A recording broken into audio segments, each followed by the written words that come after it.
Headlines प्रायोजक राम बंधू आचार, आपला टेस्ट पार्टनर.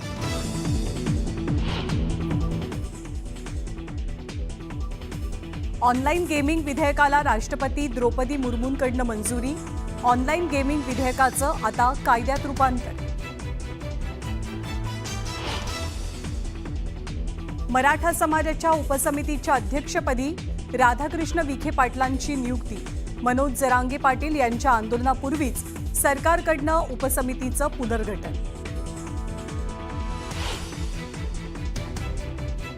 मुंबई महानगरपालिकेच्या निवडणुका पुढच्या वर्षात.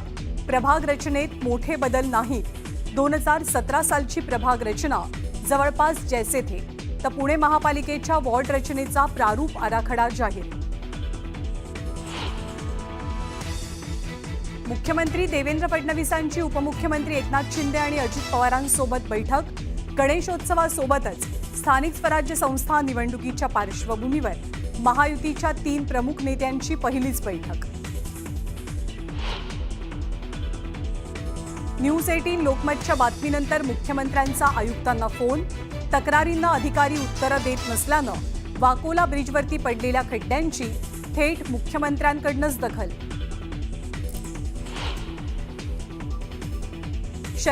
कुणाचे किती आमदार आहेत हे सांगण्याची गरज नाही.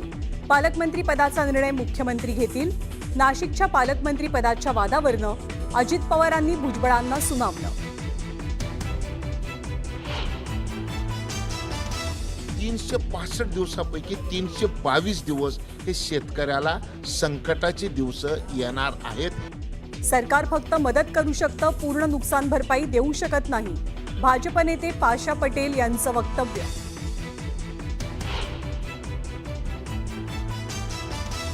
बीडमध्ये 2 मैत्रिणींमध्ये बॉयफ्रेंडवरनं वाद. एका मैत्रिणीकडनं दुसरीची हत्या. मृतदेह नेतानाचं आरोपी वृंदावनी फरताडेंचं सीसीटीव्ही समोर. आणि राज्यभरात उत्साहात पोळा सण साजरा. विठुराया आणि रुक्मिणी पारंपरिक अलंकारामध्ये सजले. तर शिर्डीतल्या साई मंदिरात पारंपरिक पद्धतीनं बैलपोळ्याचा उत्साह.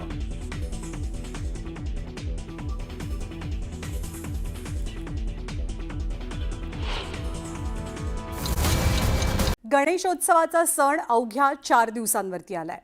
मुंबई, ठाणे, नवी मुंबई, पुणे आणि राज्याच्या अनेक भागातनं लाखो चाकरमानी हे कोकणातल्या आपल्या मूळ गावी गणेशोत्सव साजरा करण्यासाठी निघालाय. रस्ते मार्गानं कोकण गाठायचं असेल तर मुंबई गोवा महामार्ग हा मुख्य रस्ता असतो. पण गेली 17 वर्ष या महामार्गाचं काम रखडलेलं आहे.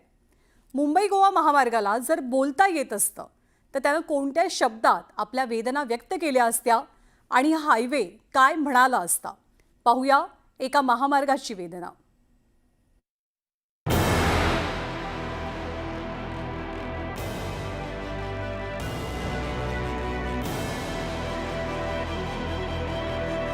ओळखलत का मला? तुम्ही तरी मला कसं ओळखणार? कारण माझी ही अवस्था तशी झाली आहे. चंद्रात आणि माझ्यात काहीच फरक उरला नाही.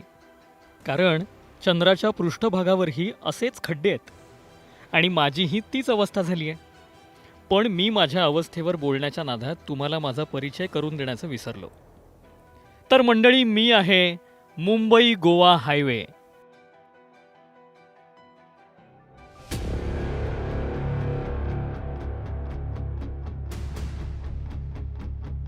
माझ्या शरीराची अक्षरशः चाळण झाली आहे. त्यामुळे या राजकारण्यांनी माझं नाव हायवे का ठेवलं असेल असा प्रश्न तुमच्याप्रमाणेच मलाही पडला आहे. कारण माझं नाव मुंबई गोवा हायवे जरी असलं तरी इथून जाणाऱ्या वाहनांचा वेग कासवाला लाजवेल असा आहे. बरं, ते जाऊ द्या, नावात काय असं कोणीतरी म्हटलंच आहे. पण नाव ठेवून अवलक्षण अशीच काहीशी अवस्था माझी झाली आहे. यंदा गणेश मंडळाचा खूप खड्ड्यामध्येच प्रवास होणार आहे. जाम खड्डे आहेत. आम्हाला आता भरपूर खड्डे भेटले आम्हाला लोणेरला, परत हे आपल्या या साईडला खेळला, चिपळूणला पण खड्डे आहेत. आणि आता मी आहे तिथे खड्ड्यामध्येच गाडी उभी केली आहे. ऐकलं? वाहन चालक आणि प्रवासी काय म्हणतायत ते. पण हा त्रास गेली 17 वर्ष ही जनता सोसतीये. 2008 साली माझा जन्म झाला. माझ्या कामाला सरकारनं परवानगी दिली. पण या राजकारण्यांनी जणू माझ्या 5वीलाच रखडपट्टी पुजली. आधी भूसंपादन प्रक्रियेला विलंब, मग भूसंपादन मोबदला वाटप रखडलं. वनजमिनीमुळे मंजुरीला ब्रेक लागले. हे कमी होतं की काय? अनेक कंत्राटदार मध्येच काम सोडून पसार झाले. त्यामुळे माझ्या रखडलेल्या कामापुढे रोडकरी अशी शिवसेना प्रमुखांनी ज्यांना उपाधी दिली होती त्या नितीन गडकरींनीही माझ्यापुढे हात टेकले नाही तरच नवल. मुंबई गोवा आता खूप अडचणी आल्या, पण तुम्ही काळजी करू नका. या वर्षीच्या जूनपर्यंत हा रस्ता 100% पूर्ण होईल. आता तुम्ही म्हणाल हे काय घडलं? तर गेल्या 17 वर्षात त्याचं उत्तर दडलंय. पनवेलजवळील पळसपे ते इंदापूर हा माझा 84 किलोमीटरचा पट्टा 2010 मध्ये सुरू झाला होता. पण आज तब्बल 14 वर्षांनंतरही त्याचं काम पूर्ण नाही झालंय. नागोठणे, कोलाड, माणगावमधील प्रमुख पुलांची कामं अद्यापही बाकी आहेत. तुम्ही पाहू शकता की खड्ड्यात रस्ता आहे की रस्त्यात खड्डा, हाच मोठा प्रश्न पडलेला आहे. मुळातच काय की आम्ही वारंवार प्रशासनाकडे आम्ही तक्रार करतो, प्रशासनाकडे निवेदनं देऊन होतं, पण निवेदनं देऊन काही फरक पडत नाही. वेगवेगळ्या मंत्र्यांचे, पालकमंत्र्यांचे, खासदार आमदारांचे इथे पाहणी दौरे होतात, पण पाहणी दौरेला कुठल्याही स्वरूपाचा याचा आम्हाला न्याय मिळत नाही. संगमेश्वर ते लांजा हा 50 किलोमीटरचा टप्पा तर सहनशीलतेचा अंत पाहणार आहे. 50 किलोमीटरचं अंतर पार करण्यासाठी 2 ते 3 तास लागतात. आज एकदम खड्डे भरपूर आहेत, 17 वर्षाच्या पासून आहेत तसेच आहेत आणि अजूनही पुढे चालूच राहणार आहेत. या वर्षाचाही प्रवास आमचा खड्ड्यातूनच होणार आहे. मला काय बोलून फायदा नाही. माझ्या आईला मी आता 95 वर्षाची घेऊन आलोय. खड्ड्यातूनच आणतोय आम्ही, खड्ड्यातूनच आणतोय. 18 वर्ष रस्ता होतोय, समृद्धी झाला 2-3 वर्षात आणि 18 वर्ष कोकणाचा रस्ता होतोय. आम्ही आमचे नेते म्हणतोय, सगळे आले तरी तेच करणार. 17 वर्षात तुम्हाला टॅक्स एवढा भेटला असता, रस्ता केला असता, आज तुम्हाला टॅक्स तुमचं नुकसान आहे सरकारचं. आज 17 वर्षात तुम्ही रोड बनवत नाही, 17 वर्षात तुम्ही लॉस मध्ये आहेत. आज रस्ता टॅक्स भेटला असता. गाडी उडतीये मागून आणि त्रासही होतोय. काय माहिती घरी जाईपर्यंत कंबर कशी राहते माहित नाही. बरं, या 17 वर्षांच्या काळात काँग्रेस, राष्ट्रवादी काय आणि शिवसेना भाजप काय, प्रत्येकानं सत्ता भोगली, पण त्यांनी माझ्याकडं म्हणावं तसं लक्ष काही दिलं नाही.